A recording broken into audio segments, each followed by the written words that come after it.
কারো শার্টের ভেতর থেকে, কারো হাতের নিচে, কারো পায়ের নিচের অংশে প্যান্টের ভেতর বিশেষ কায়দায় লুকিয়ে রাখা ডিভাইস বের করা হচ্ছে। এসব অত্যাধুনিক স্পাই ডিভাইস ব্যবহার করে নিয়োগ পরীক্ষায় জালিয়াতির চেষ্টা করা হয়। মাদকদ্রব্য নিয়ন্ত্রণ অধিদপ্তর ডিএনসির 17 গ্রেডের সিপাহী ও 18 গ্রেডের ওয়্যারলেস অপারেটর পদে নিয়োগ দিতে এসে 5 জন ডিভাইস সহ আটক হয়। এটা দেখে মাস্টার কার্ড মনে হলেও এটি আসলে একটি মোবাইল ডিভাইস। এটাতে সিম লাগানো আছে, এই নাম্বারে যে কোনো মোবাইল দিয়ে ফোন করলে এটাতে ফোন আসে।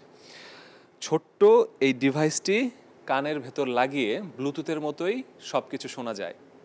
কি সুন্দর একটি ডিভাইস, অথচ এটি ব্যবহার হচ্ছে জালিয়াতির কাজে।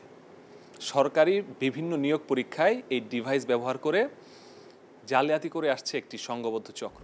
ডিএনসি বলছে নিয়োগ পরীক্ষায় জালিয়াতি হতে পারে, এজন্য গোয়েন্দা নজরদারি বাড়ানো হয়। পরীক্ষা কেন্দ্রের বাইরে, ভেতরে ও পরীক্ষার রুমে 3 স্তরের চেকিংয়ে ধরা পড়ে চক্রটি। আটক করা হয় 18 জনকে, যাদের মধ্যে 13 জন এসেছিল প্রক্সি দিতে। তাদের দেয়া হয় বিভিন্ন মেয়াদে সাজা। প্রক্সি দিতে আসা বেশিরভাগই ঢাকা বিশ্ববিদ্যালয় সহ বিভিন্ন স্বনামধন্য প্রতিষ্ঠানের সাবেক ও বর্তমান শিক্ষার্থী।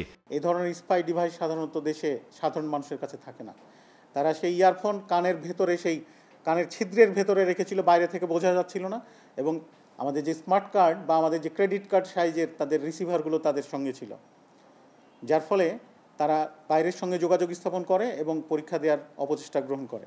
কিন্তু আমাদের সজাগ টিম তাদের ডিটেক্ট করে এবং সেখানে দায়িত্বপ্রাপ্ত আমাদের যে ডিএনসির নির্বাহী ম্যাজিস্ট্রেট মহোদয় ছিলেন, তিনি সংশ্লিষ্ট আইনে বিধি মোতাবেক 18 জনকে বিভিন্ন মেয়াদে কারাদণ্ড এবং আইনানুগ প্রসেস সম্পন্ন করেন। ডিএনসি জানিয়েছে সংঘবদ্ধ চক্র 17 ও 18 গ্রেডের চাকরিতে 50,000 থেকে 3 লাখ টাকা চুক্তিতে ডিভাইসের মাধ্যমে নিয়োগ প্রত্যাশীদের চাকরি পাইয়ে দেওয়ার চেষ্টা করে। দুটো আঙ্গিকে আমরা লক্ষ্য করেছিলাম। এক হচ্ছে বডি ফিটনেসের একটা বিষয় ছিল, সেখানে যেগুলো ম্যাচ করেনি সেগুলোকে প্রাথমিকভাবে শনাক্ত করি আমরা প্রথম চেকিংয়ে। দ্বিতীয় চেকিংয়ে তারা যখন আমাদের পরীক্ষার হলের ভিতরে প্রবেশ করছিল, সেই সময় তাদের থামানো হয়, তল্লাশি করা হয় এবং কাগজপত্র মিলানোর সময় ডিটেক্ট করা হয়। ফাইনালি তাদের সরিয়ে রাখা হয়। যাচাই বাছাই করেছি, কেউ কেউ ছিল তারা হ্যাবিচুয়াল অফেন্ডার, অর্থাৎ তারা দীর্ঘদিন ধরে প্রক্সি পরীক্ষা দিয়ে যাচ্ছিল। বেশ কয়েকটি পরীক্ষায় তারা একইভাবে এই কাজগুলো করে এসেছেন। আমরা রেপ্লিকেশন পাইনি, একই ব্যক্তিকে দুইবার ধরতে পারিনি। তবে এর আগে যখন এই ক্ষেত্রে প্রিলিমিনারি পরীক্ষা হচ্ছিল, তখন আমরা 5 জনকে ডিটেক্ট করেছিলাম এবং তাদেরকে বিভিন্ন মেয়াদে সাজা দিই। জব্দ করা ডিভাইসগুলোর নম্বর থেকে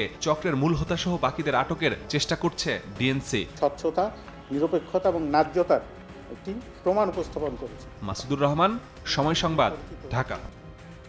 যখন আমি এখানে